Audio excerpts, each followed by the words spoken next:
Assalamualaikum warahmatullahi wabarakatuh. Sahabat yang dicintai Allah, alhamdulillah, wassalatu wassalamu ala rasulillah. Ramadan sudah ingin berpisah dengan kita.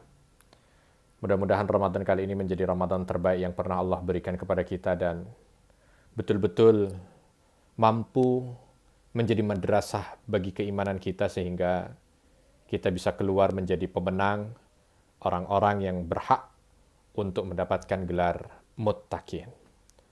Allah Subhanahu wa taala menegaskan bahwa bagi mereka-mereka yang sudah selesai dari melaksanakan ibadah puasa ini dengan firman-Nya walitukabbirullaha ala ma hadakum. Kita diminta untuk bertakbir kepada Allah Subhanahu wa taala terhadap petunjuk-petunjuk yang sudah Allah berikan kepada kita.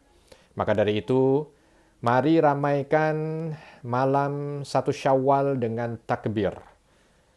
Perbanyak lisan kita bertakbir kepada Allah Subhanahu wa taala, bertakbir di rumah kita, bertakbir di kamar kita, bertakbir di seluruh ruangan yang ada di rumah kita.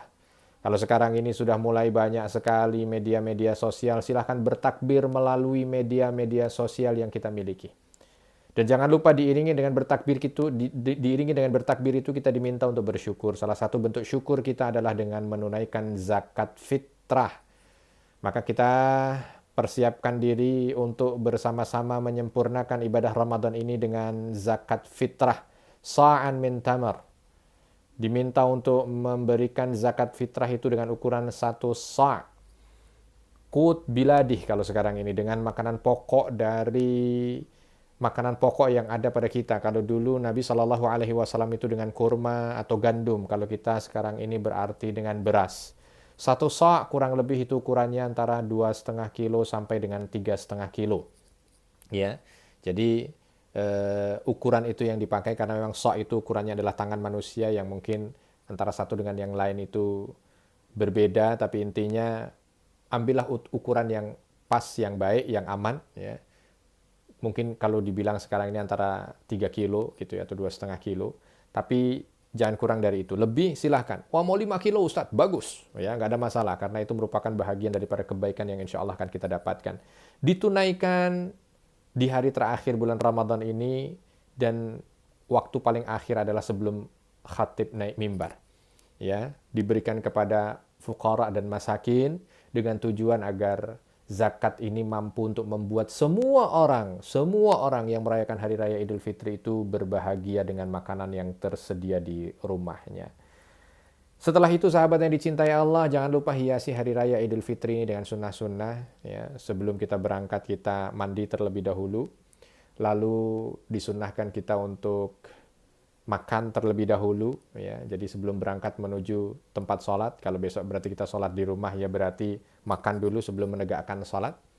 Ya, makan yang sudah tersedia.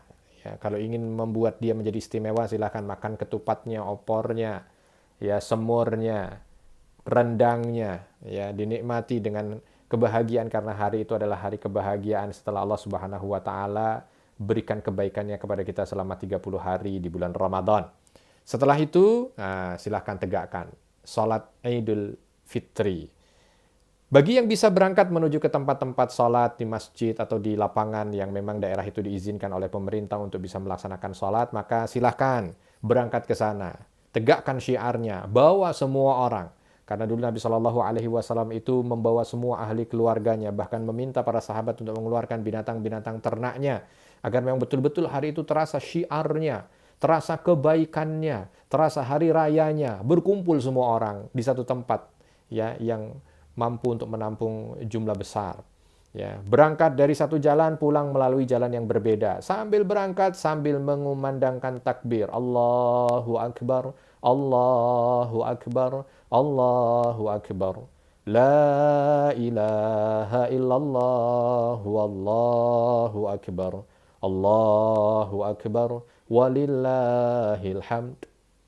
Jika tidak, atau tidak memungkinkan karena memang saat ini sedang terjadi pandemi wabah COVID-19, maka sholatlah di rumah. Bagi yang jumlah anggota keluarganya lebih dari 3, maka bisa melaksanakan sholat Id dengan khutbah dan berjamaah. Tapi mungkin yang jumlahnya mungkin baru pengantin baru yang baru hanya 2 saja, maka silahkanlah sholat untuk sendiri-sendiri. Diawali dengan 7 takbir di rakaat pertama dan 5 takbir di rakaat kedua. Ya. Nah, setelah dari sholat id, bagi yang jumlahnya itu memungkinkan untuk berjamaah, silahkan dilanjutkan dengan khutbah id. Khutbah id adalah 2 khutbah, ya, seperti sholat Jumat. Khutbah pertama diisi dengan memuji Allah Subhanahu wa taala, menyampaikan salawat pada Nabi Shallallahu alaihi wasallam, membacakan ayat-ayat Al-Qur'an, lalu menyampaikan wasiat takwa. Lalu setelah itu masuk ke khutbah kedua seperti khutbah pertama tapi ditutup dengan berdoa, ya. Silahkan, panduannya sudah begitu banyak. Ketika kita ingin bercerita tentang masalah khutbah, saya tidak menceritakan secara detail tentang bagaimana khutbah itu rukun dan sunnahnya, tapi silahkan juga insya Allah di browsing sudah banyak sekali ya yang bisa kita telaah dari apa yang disampaikan oleh guru-guru kita. Tapi intinya ini merupakan kesempatan bagi kepala keluarga untuk memberikan nasihat di hari terbaik yang mungkin dalam hidup kita hanya sekali ini. Kita langsung menjadi khatib dan memberikan nasihat itu kepada anggota keluarga kita. Mudah-mudahan ini mendatangkan keberkahan. Selepasnya dilanjutkan dengan silaturahmi. Silahkan, bagi yang daerahnya hijau boleh untuk mendatangi orang-orang terdekat, karib kerabat, orang tua, dan lain sebagainya. Tapi kalau kita dalam daerah kondisi yang sedang red zone atau zona merah, maka hendaknya kita mematuhi arahan untuk tidak banyak berinteraksi dengan orang. Alangkah lebih baiknya kalau itu dilaksanakan silaturahmi ini dengan online, ya, telepon atau apa dan lain sebagainya. Insya Allah mudah-mudahan ini tidak mengurangi segala kebaikan yang bisa kita dapatkan di bulan yang mulia, bulan Syawal, setelah kita melaksanakan aktivitas ibadah selama 9 full di bulan yang penuh dengan keberkahan, bulan Ramadan. Saya pribadi mengucapkan taqabbalallahu minna wa minkum salihal amal. Semoga Allah Subhanahu wa taala terima semua amal ibadah yang sudah kita kerjakan di bulan Ramadan. Kullu amin wa antum bi khair. Semoga kita semua senantiasa di waktu ke depan senantiasa dalam limpahan kebaikan dari Allah Subhanahu wa taala. Minal aidin wal faizin. Mudah-mudahan kita digolongkan dari golongan hambanya yang balik kepada fitrah kebaikan dan termasuk bahagian orang-orang yang menang. Ya, mohon maaf lahir dan batin. Saya pun beserta keluarga mengucapkan mohon maaf lahir batin kalau ada kesalahan-kesalahan yang selama ini saya perbuat baik sengaja ataupun tidak sengaja. Semoga semua yang telah kita lalui ini mampu untuk menjadi catatan amal yang kita banggakan di hadapan Allah Subhanahu wa taala. Subhanakallahumma wa bihamdika asyhadu an la ilaha illa anta astaghfiruka wa atubu ilaik. Wassalamualaikum warahmatullahi wabarakatuh.